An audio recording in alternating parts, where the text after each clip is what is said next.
Vamos a ver, el procedimiento de subvención, que no hace falta entrar en ello, es un procedimiento reglado, estricto, como no puede ser de otra manera, cuando se trata de una disposición gratuita de fondos públicos y que tiene que estar sujeto a unos requisitos estrictos. ¿Cuál es la reglamentación al respecto? Muy sencilla. En el ámbito andaluz está regulado por la Ley General de Hacienda Pública del año 83. Y en el ámbito estatal, en la época que estamos hablando, está regulado por las órdenes del Ministerio de Trabajo del año 94 y del año 95, que se dictaron cuando José Antonio Griñán era ministro de Trabajo. Bien, si uno va a esas disposiciones, lo primero que se encuentra es que cualquier subvención, primero, el competente para el gasto es el consejero, no el director general de Trabajo. Vamos a empezar por ahí. Todos los gastos o la ordenación de gastos es competencia del consejero o del titular de las consejerías.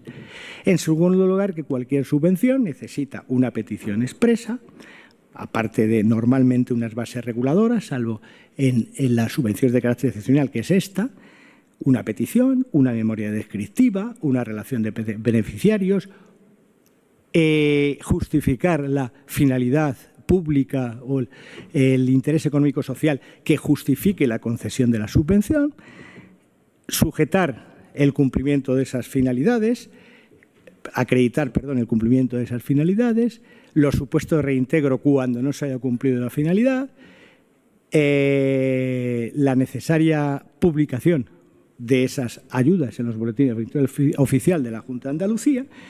Esta es la reglamentación que regía en el momento en que se inició llamémosle sistema o llamémosle lo que queramos, pero lo que en realidad es que se cambió el sistema de presupuestación para cambiar el sistema de concesión de las ayudas.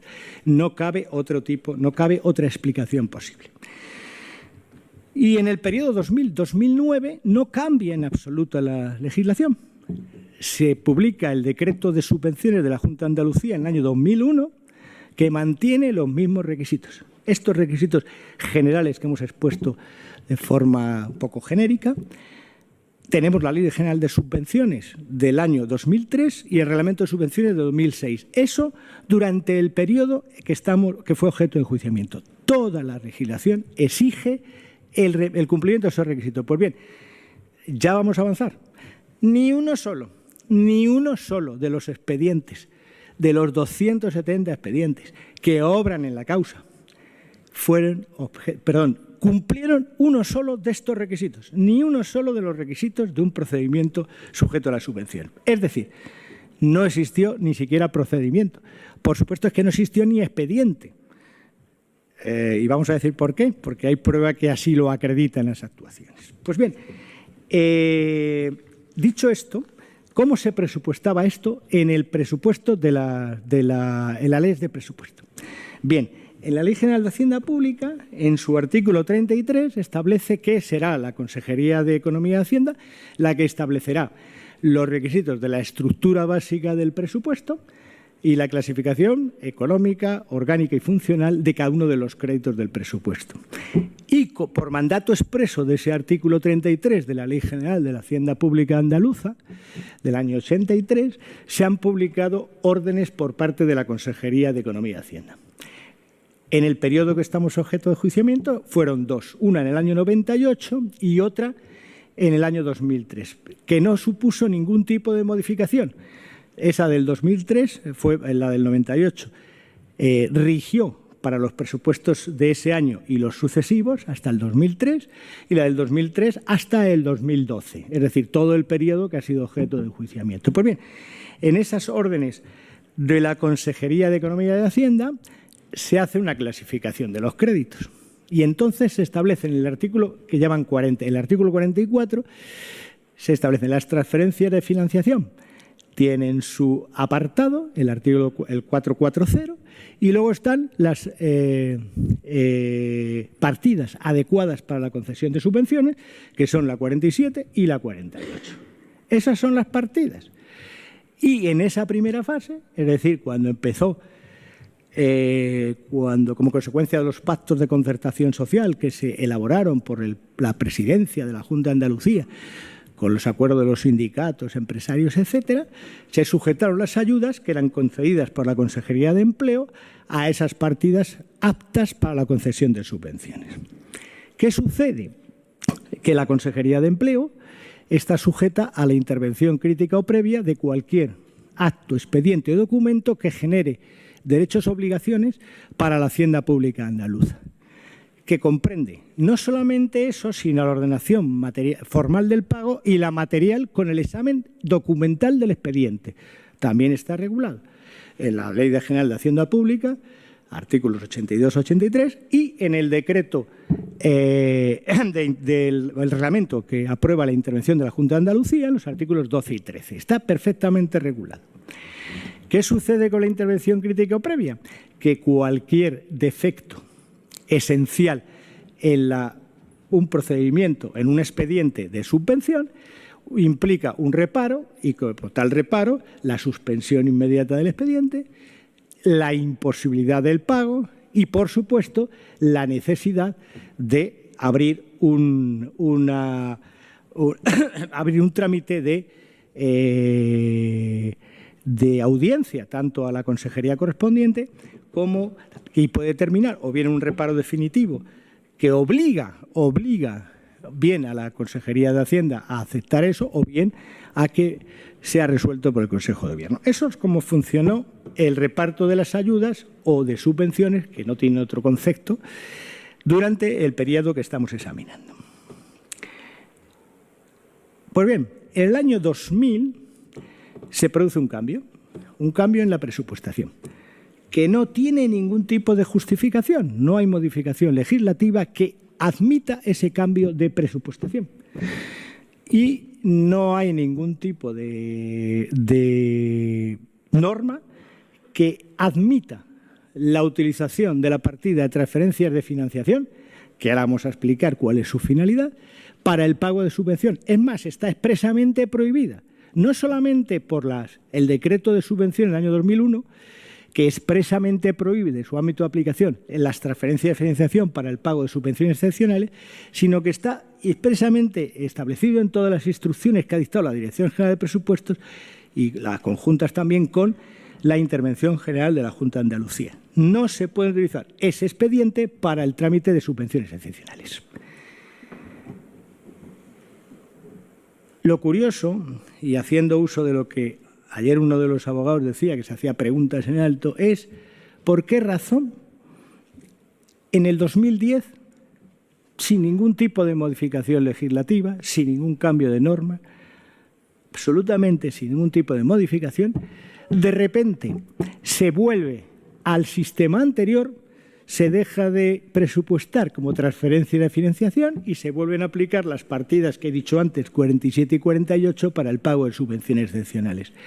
No existe ningún tipo de explicación.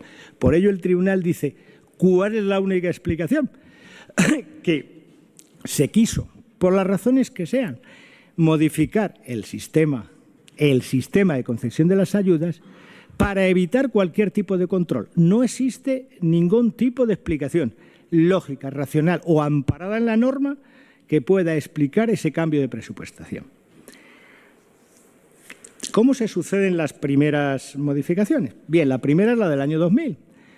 Curiosamente, la única explicación posible es que hubo numerosos reparos de la intervención de la intervención delegada de la Consejería de Empleo en el año 2000 o anterior al año 2000 a la concesión de las ayudas por irregularidades flagrantes en su concesión.